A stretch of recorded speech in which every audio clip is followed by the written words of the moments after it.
Habari za asubuhi mpendwa wa msikilizaji na mtazamaji wa Kivu News Info. Matumaini yetu umeamka salama salimini kabisa popote pale ambapo unaendelea kutega sikio matangazo yetu ya asubuhi ya leo, ikiwa tarehe 12 Januari mwaka 2026. Na vile vile Kivu News Info tunaendelea kila siku kuletea matangazo yetu tukiwa mashariki mwa Jamhuri ya Kidemokrasia ya Kongo. Na kama ilikuwa ndo mara kwanza unakutana nasi kupitia channel yetu ya YouTube, na kusikufanya kitu kimoja, usisahau kusubscribe, comment na kushare, kuendelea kusambaza habari kwa walio wengi zaidi. Na kama vile vile tayari utakuwa umeshafanya hivyo, acha tuendelee kusema asante sana kuchagua Kivu News Info kama kituo chako chema cha matangazo. Nia na mazungumzo yetu ya kila siku ni kuhakikisha tunakuletea habari sahihi zenye kuaminika tena kwa muda muafaka. Hivyo basi nawe endelea kutuandikia na ukatujuza unasikiliza Kivu News Info kwa sehemu gani, na uende ukatuambia maoni yako aiza mapendekezo yako. Langu jina mimi ni Ite Eloge Longa, basi nakualika kuwa na mimi mwanzo hadi tamati wa matangazo yetu ya asubuhi ya leo. Na ni Kivu News Info, sauti ya wananchi, karibu tukupashe.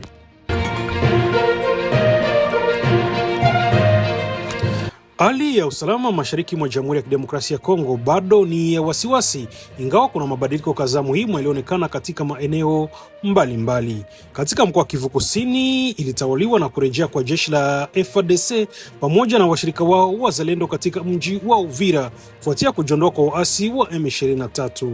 Kujiondoa huku kumeruhusu jeshi la serikali kurejesha udhibiti katika maeneo na vituo kadhaa ya kimkakati, huku mamlaka ya dola ikianza kurejea taratibu. Hata hivyo, licha ya hatua hiyo, hali ya usalama bado ni tete. Kumeshuhudiwa matukio ya uporaji, mienendo isiyodhibitiwa na watu wenye silaha, pamoja na vitendo vya uhalifu katika baadhi ya mitaa ya Uvira na vijiji vya pembezoni. Matukio yamesababisha hofu na wasiwasi mkubwa miongoni mwa wananchi. Katika mkoa wa Kivu Kaskazini, hali inaendelea kuwa ya kutia wasiwasi zaidi. Waasi wa M23 bado wanadhibiti baadhi ya maeneo, hasa katika maeneo ya karibu na Goma na Ruchuru. Jana asubuhi ya Jumatatu tarehe 19 Januari, nafasi ya uasi wa M23 ilikuwa kwenye mlima wa Kasopo mpakani mwa makundi ya Kisimba na Ikobo katika wilaya wa Walikale ilishambuliwa na mashambulizi anga ya jeshi la taifa. Licha ya mashambulizi hayo, mvutano wa kijeshi bado uko juu, huku maeneo mengi yakiwa na wanajeshi wengi ni hatari na mapigano kurejea wakati wowote ikiendelea kuwepo. Kwa upande wa hali ya kibinadamu, maelfu ya raia bado wanakimbia makazi yao, hasa katika mikoa ya Kivu Kaskazini na Kusini. Wakimbizi hao wanaendelea kuishi katika mazingira magumu, wakihitaji msaada wa haraka wa chakula, malazi na huduma za afya. Serikali ya Kongo inaihutumu M23 kwa kuendesha juhuma za kuwadanganya baadhi ya wakimbizi walioko nje na ya nchi, hasa nchini Burundi, na inasisitiza kuwa kurejea kwao nyumbani kunategemea kwanza kurejea kwa usalama ya kweli katika maeneo yao ya asili. Katika ngazi ya kidiplomasia, juhudi mbalimbali zinaendelea kufanywa. Washirika wa kimataifa wakiwemo Ufaransa na Umoja wa Afrika wanaendelea kutoa wito kwa kupunguza mapigano mara moja na kuunga mkono juhudi za upatanishi wa kikanda ili kuanzisha tena mazungumzo kati ya serikali ya Kinshasa na makundi yenye silaha.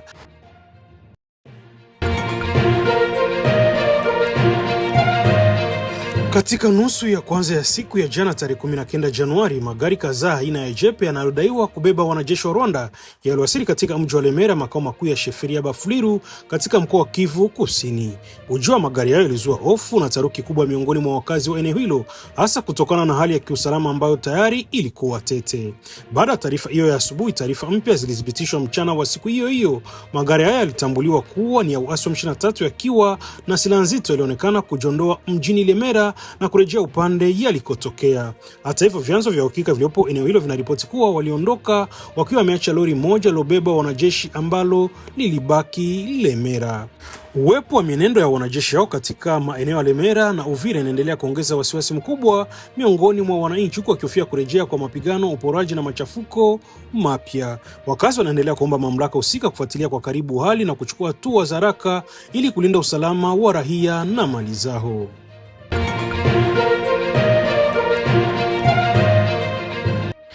Jeshi la Jamhuri ya Kidemokrasia ya Kongo FARDC likiwa pamoja na wapiganaji wa wazalendo limeingia rasmi katika mji wa Kiliba. Kuingia huko kumepokelewa kwa shangwe kubwa na wakazi wa eneo hilo ambao wameonyesha furaha na matumaini mapya kurejea kwa amani na usalama. Wananchi wa Kiliba wamejitokeza kwa wingi kuwapokea jeshi la Jamhuri ya Kidemokrasia ya Kongo FARDC na wazalendo, wakionyesha kuridhika kwao na kurejea kwa vikosi vya serikali. Kwa watu wengi, ishara ya kuimarika kwa usalama, kurejeshwa kwa mamlaka ya dola na matumaini ya kurejea kwa maisha kawaida baada ya kipindi kirefu cha hofu na sintofahamu. Viongozi wa kijamii katika eneo hilo wameeleza kuwa uwepo wa FARDC unaleta faraja kwa wananchi, huku wakiomba nidhamu, ulinzi wa raia na mali zao pamoja na kuendelea kwa juhudi za kudumisha amani ya kudumu. Kuingia kwa FARDC na wazalendo katika mji wa Kiliba kunatajwa kuwa hatua muhimu katika kuimarisha hali ya usalama kusini mwa eneo hilo la Uvira, huku wananchi wakiendelea kutarajia utulivu wa kudumu na kwa kurejea kwa shughuli za kawaida na za kijamii na kiuchumi.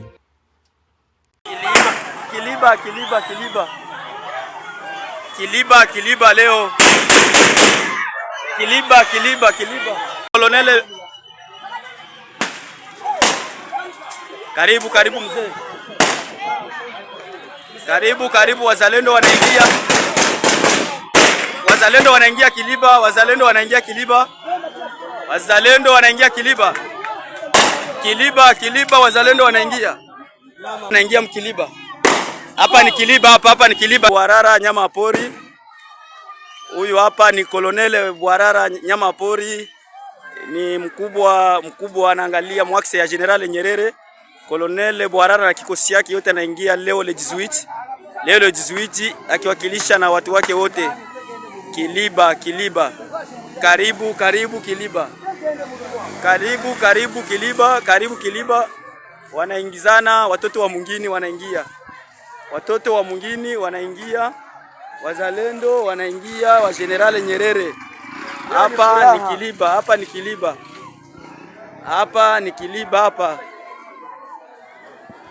Hapa ni Kiliba. Wanajeshi wa General Nyerere. Wanaingia. Kiongozi wa kijiji cha Burusi, Mongo Burusi, ameuawa kikatili na watu wasiojulikana wenye silaha siku ya Jumapili tarehe 18 Januari katika kijiji chake kilichopo kwenye kundi la Luberiki, wilaya ya Walikale, mkoani Kivu Kaskazini. Tukio hilo limetokea katika eneo ambalo sasa liko chini ya udhibiti wa waasi wa M23 tangu Aprili mwaka jana. Taarifa za mauaji haya zimethibitishwa na kiongozi wa eneo la Bana Elungu, Hussein Sadiki Tayloro, ambaye amesema kuwa mazingira halisi ya mauaji hayo bado hayajaeleweka wazi. Hata hivyo, kwa mujibu wa vyanzo vya ndani, washambuliaji walitoroka mara moja baada ya kutekeleza tukio hilo. Hussein Tayloro ameeleza kuwa uchunguzi tayari umeanzishwa ili kubaini wahusika wa mauaji hayo na kuwabaini waliohusika moja kwa moja au kwa njia nyingine. Wakati huu ametoa wito kwa wananchi kubaki watulivu, kuwa makini na kushirikiana na vyombo husika vya usalama. Mauaji ya kiongozi wa kijiji yanazidi kuifanya hali ya usalama katika eneo hilo kuwa mbaya zaidi, ikizingatiwa kuwa tayari ni dhaifu kutokana na uwepo wa waasi wa M23. Tangu eneo hilo liingie chini ya udhibiti wa waasi, wakazi wamekuwa wakiishi katika mazingira ya hofu, wakikumbwa na vitendo vya manyanyaso, vikwazo na uhuru wa kutembea, pamoja na kuzofishwa kwa mamlaka za viongozi wa jadi. Wakazi wa Burusi wanalalamikia kuongezeka kwa mashambulizi yanayolenga viongozi wa jamii, yanaonekana kama nguzo muhimu na mshikamano wa kijamii na sauti ya upinzani wa ndani ya vitendo vya waasi. Mauaji yametokea wiki moja baada ya mkasa wa maporomoko ya ardhi uliotokea Burusi uliosababisha vifo vya watu 28 na kuliacha eneo hilo katika hali mbaya ya kibinadamu. Tukio hilo bado linaacha majeraha makubwa ya kisaikolojia na kijamii kwa wakazi wa eneo hilo. Machozi ya msiba wa maporomoko ya ardhi bado hayajakauka. Leo tena tumempoteza kiongozi wetu wa kijiji. Huu ni mzigo mzito mno kwa jamii moja, amesema mkazi mmoja wa Burusi katika mahojiano na vyanzo vyetu vya eneo hilo. Kifo cha Mungu Burusi kimezua hisia kali na huzuni kubwa miongoni mwa wakazi wa eneo hilo, ambao sasa wanatoa wito wa kuchukuliwa hatua za haraka za kulinda raia na viongozi wa jadi, pamoja na kufanyika kwa uchunguzi huru ili haki itendeke na wahusika waajibishwe.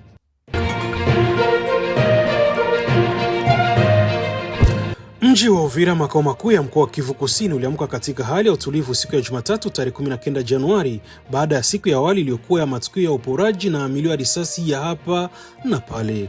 Vyanzo mbalimbali vinaeleza kuwa kwa sasa mji huo uko chini ya udhibiti wa wazalendo, huku ukisaidiwa hatua kwa hatua na kurejea kwa jeshi la Jamhuri ya Kidemokrasia ya Kongo kutoka vilima vinavyozunguka mji huo.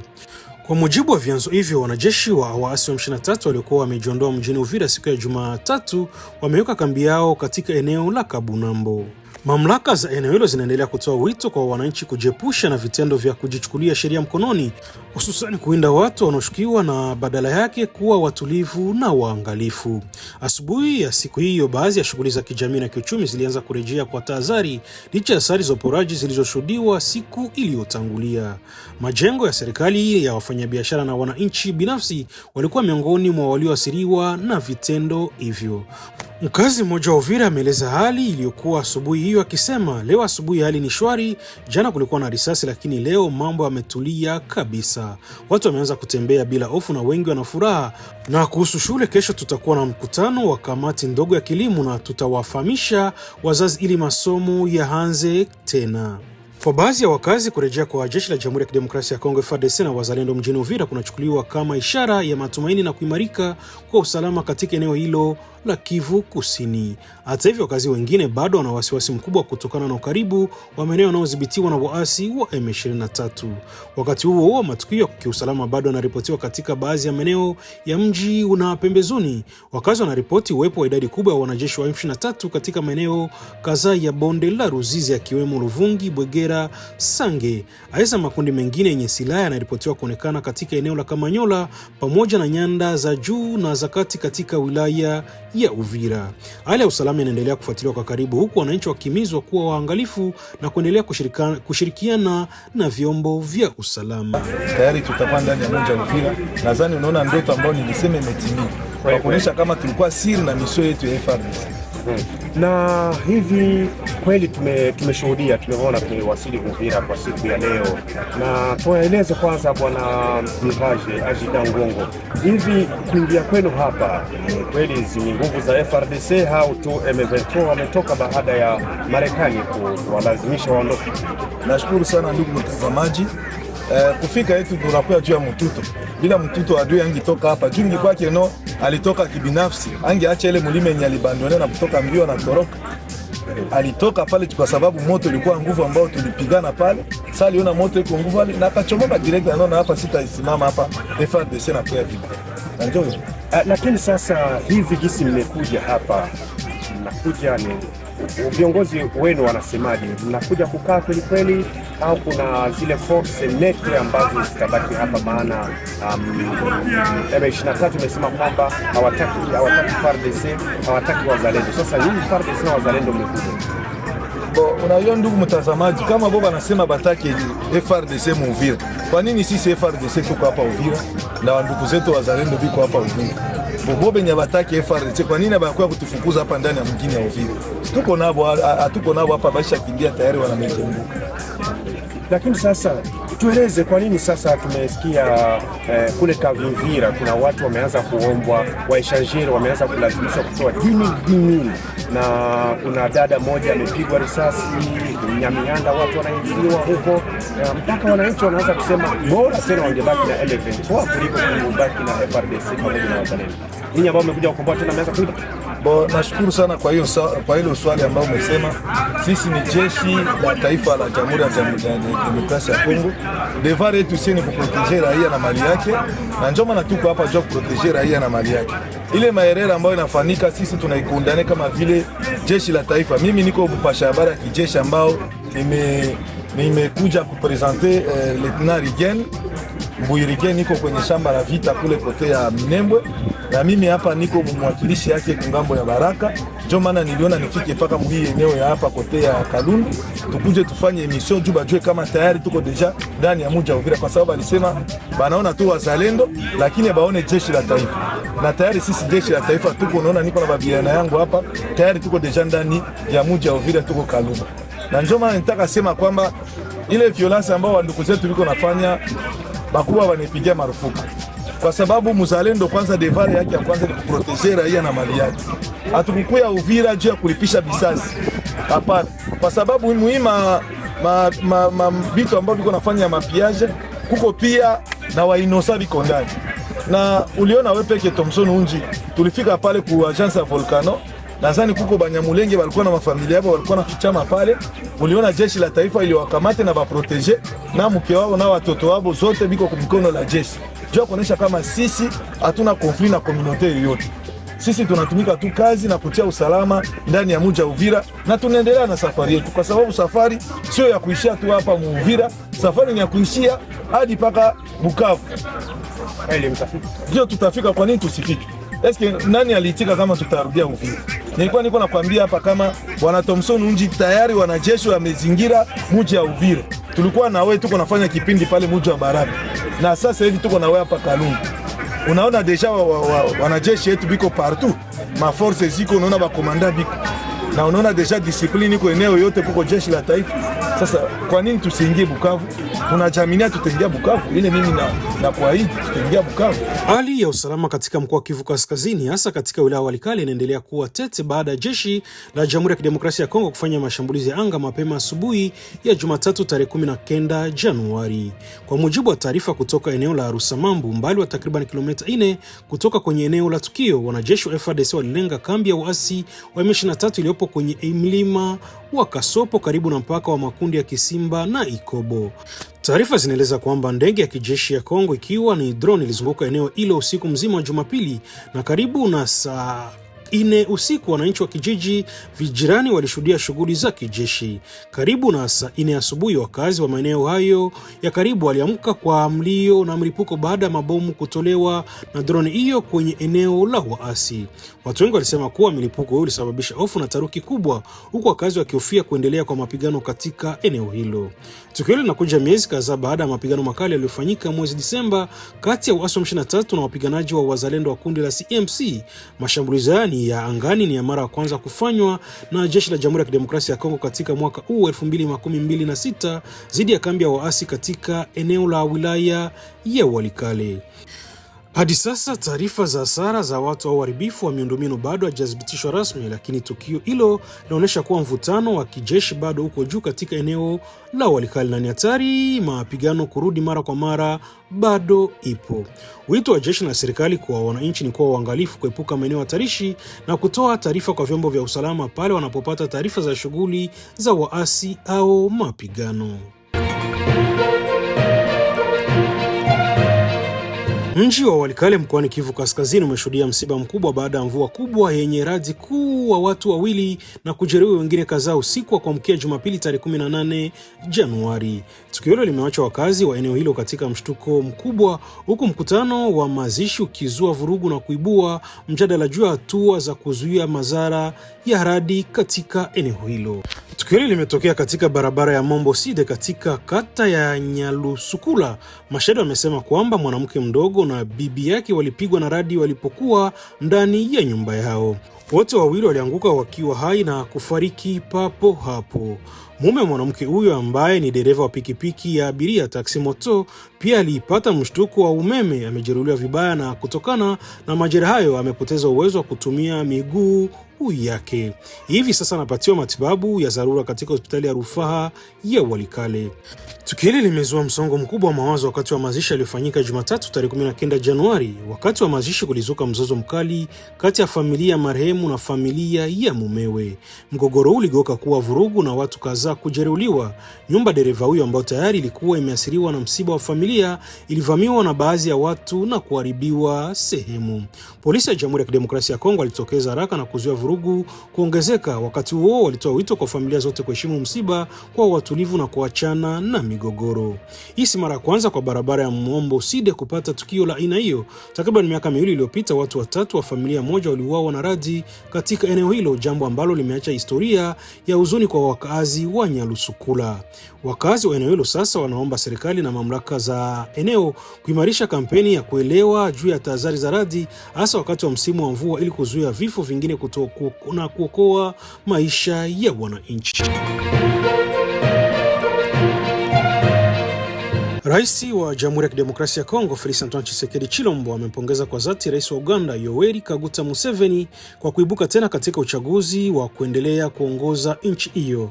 Katika ujumbe wake wa pongezi, Rais Tshisekedi ameeleza furaha yake kwa matokeo ya uchaguzi na kuwataka wananchi wa Kongo na Uganda kuendelea kudumisha urafiki wa kihistoria unaoshirikisha pande zote mbili. Amesema kuwa ushindi wa Museveni unaonyesha uongozi thabiti na wa mfano anaotoa akiwa katika uongozi wa Uganda. Rais Antoine Felix Tshisekedi amepongeza kuwa kutokana na uhusiano wa karibu kati ya Kongo na Uganda, ana matarajio kuwa nchi hizo mbili zitaendelea kuimarisha ushirikiano wao wa pande zote mbili. Lengo ni kuendeleza amani, ustawi na utulivu wa kikanda, hususan katika maeneo mpaka na mashariki mwa Jamhuri ya Kidemokrasia ya Kongo. Nimehutubia raia na shukuru kwanza, raia walikuja wengi sana. Tangu jana watu walikuwa wengi kutupokea na wakuchoka, japokuwa tulifika usiku. Leo tena wamejitokeza wengi. Sikuja mwenyewe, Mheshimiwa Liwali wa Jimbo Jean-Jacques Purusi alitutuma na delegation kubwa ambao nakuwa na wadepute nationaux, nakuwa na wadepute provinciaux na wafanyakazi wa serikali mbalimbali, wakiwemo wengine ni wawaziri. Nia yetu ya kuja hapa, tulipenda tujionee wenyewe juu habari zilikuwa mingi kuhusu tarafa la Fizi na jiji la Baraka. Tumekuta unapoona umati, unaona kama amani iko, jeshi letu linatumika vizuri, wazalendo wanafanya kazi yao vizuri. Tulikuja pia tena kuomba ya kwamba kuwe umoja kati ya kabila mbalimbali ambazo zinaishi mu province ya Sud Kivu na nchi yetu ya Kongo. Hatuwezi kuweza kitu kama tukigawanyika ama tukianza ubaguzi. Tumekuja kuwakumbusha kwamba Rais Felix Tshisekedi Chilombo apendi hata kidogo ubaguzi kati ya watoto wa Kongomani. Tukibaguana tutakuwa tunapatia adui mwanya na tutakuwa tunacheza mchezo wake. Hiyo pia message tunaipana leo wale ndugu zetu wazalendo ambao wameingia Uvira leo baada ya diplomasia kali ambao Rais Felix ameifanya. Yeye alifanya wale warugaruga kutoka wenyewe. Tunawaomba wasiguse kitu cha mtu. Tunawaomba wasiue mtu bila hatia na wasiende na ingiliana manyumba. Walinde watu wote, kabila zote, wawalinde na mali zao. Hiyo ndio message ambayo tunawatumia, na tunaomba wafanye hivyo kwa kuheshimisha serikali ya Kinshasa na kuheshimisha pia liwali wetu Jean-Jacques Purusi ambayo musiku za usoni atawasili juu iko nafanya plaidoyer kubwa juu misaada ya kusaidia wa déplacer interne ikuye nayo. Wa déplacer interne wana haki nao ya kuhifadhiwa na serikali na demarche ziko en cours. Sisi tulikia tuna kidogo yenye alitutuma nayo, lakini haitoweza watu wote. Tutajielekeza pale Ugwari, Mizimu, tutajielekeza pia Kasimia, lakini liwali atakapokuja na ni musiku za usoni atakuja na msaada wa kutosha kusudi watu waone kama serikali yao inawajali. Gavana makamu umesema kwamba tayari M23 wameweza kuondoka katika mji wa Uvira, na sasa hivi katika maeneo kadhaa ya tarafa la Fizi bado wapo walio wao. Je, raia wategemee na hawa nao wataondoka au namna gani? Nilisema kwenye hotuba yangu, kuku mbele ya kufa inakuwaka napiga mabawa. Mbele kuku kufe napigaka mabawa. Unaona, lwenye lulikuwa na kuya lwa nguvu ndio lulikuwa kia barabara.